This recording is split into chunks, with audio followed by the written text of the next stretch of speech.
welcome to Grow For It. I'm Jim, and this is a business podcast designed for small business owners, managers, and other professionals.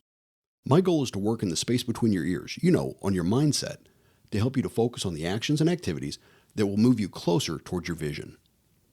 In today's episode, we're going to discuss a couple of ways to use your financial reports, breaking down your customer segments, and I'll even give you a few tips on maximizing your profit margins. But first, let's quickly review what we covered in the last episode. In episode 3, we discussed a SWOT analysis and how it can help you in your business planning. SWOT stands for strengths, weaknesses, opportunities, and threats. The objective is to identify internal strengths you can leverage to take advantage of external opportunities while minimizing the risk from external threats. We'll continue to focus on your vision and developing aspects of your business plan and daily activities to help you arrive there. So now, let's get ready to grow for it. The simple truth is, business planning can be as high level or micro-specific as you want it to be. The company's size, the organizational focus, even your specific role can benefit from a business plan. However, none of these really determine how complex your planning has to be. The fact is, if you'll invest more time up front, you'll have a better chance of achieving your goals and moving closer towards your vision. We can't get time back, so momentum, focus, and velocity are typically to your advantage, so let's prepare. Can you overdo it? Sure, it's possible. True story. I once had to give a 4-hour sales territory review as part of our annual planning and budgeting process. The overhead slides, that's how long ago it happened, were full of industry segment breakouts and penetration numbers, key clients and target clients, specific products and services, geographic overlays, pricing roll-ups, and a whole lot more. Personally, I thought it was a bit much at the time and still do today. It took literally 4 hours to grind through it all with several layers of managers. However, to be successful, it's better to put at least some effort into it. The exercise and the discipline will usually uncover valuable insights. Recently, I had an article about business planning published by the Louisville Bar Association, Kentucky Doc Magazine, and the Kentucky Psychological Association. Some of the concepts from that article are the basis for today's episode. So here we go. The best way to begin is to do a deep dive on your financials for the previous year. I'm not talking about just looking at your gross revenue numbers and your net profit. You've got to dive deeper. I recommend you break down the numbers by client segment, service, and vendors. You have to know your metrics. To get started, just like I've asked in previous episodes, I want you to take out a sheet of paper. In fact, for today, take out a few of them. Down the left side of your paper, I want you to list your various client segments. How you divide them is really up to you. Consider the type of issues they're dealing with, the type of case they are, maybe the business they're in, their geography, age or economic group, etc. Group them in whatever categories are most relevant to your business. Then across the top, make a column for total revenue, one for total cost to serve or supply. In accounting terms, a lot of times we call that your cost of goods sold. Make another column for margin percentage, and then one for margin dollars. These are basic calculations, and they're pretty straightforward. Let me caution you here. People like to get really enamored with margin percentages. Hey, I'm making 38% on this product. The reality is, you don't pay your bills with percentages. You pay them with dollars. It's always about the margin dollars. For instance, if you sell a product for $1, but you had to pay vendors 60 cents, your margin is a whopping 40%. But remember, you really only made 40 cents. What will it take in time, carrying cost, effort, and a host of other soft costs to sell a few of those units? Try as hard as you like, it's still only 40 cents. You better get busy. Another column you may need to factor into your client analysis is your effort. This can be a relative numeric ranking based on the time it takes to work with each client segment. You may find that a certain client segment simply requires too much effort to service effectively. Remember, time is finite. Are you incurring large opportunity costs to service that segment? We've all had that one client who just plain wears you out. Maybe the best thing for your business is to help that client hire a competitor. The Chinese have a saying, may your year be interesting.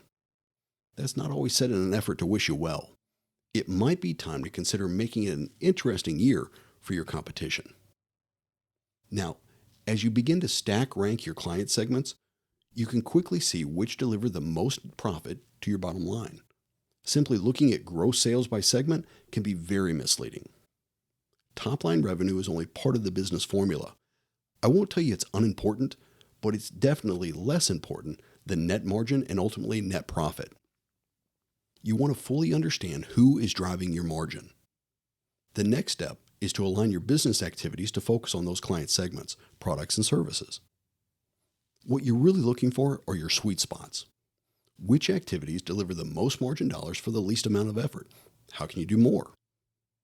Equally as important, which activities drive the least amount of margin dollars and how can you do less of them? Put down your pen for a minute. I want you to think back to when your mom was preparing to give you a bath. For some of you, it might be easier to think about the last time you were doing the same for your kiddos. Did you turn on the cold water and fill up part of the tub and then turn it off, then just turn on the hot water for a while? No, to get it right, you typically have to blend and adjust along the way. The same goes for your business planning. It's typically going to take time to realize the benefits of these adjustments. But just like anything else, the sooner you start, the sooner you finish. Time to switch gears. Let's talk about your vendors. You can do the same type of analysis for your vendors. You really want to identify a few important facts. How much are you spending with each vendor? How easy is each one to deal with? Are they responsive? Consider this. Did you leave money on the table last year? Are there discounts and rebates that you simply didn't take advantage of? Make a note to start asking each vendor about various programs, discounts, and rebates. If there's free money on the table, you need to figure out a way to get your share of it. Another fact involves contract expiration dates for services provided by especially your key vendors. Add those to your calendar. Don't forget to set a notification for at least 1 month before that expiration occurs. These are important vendors.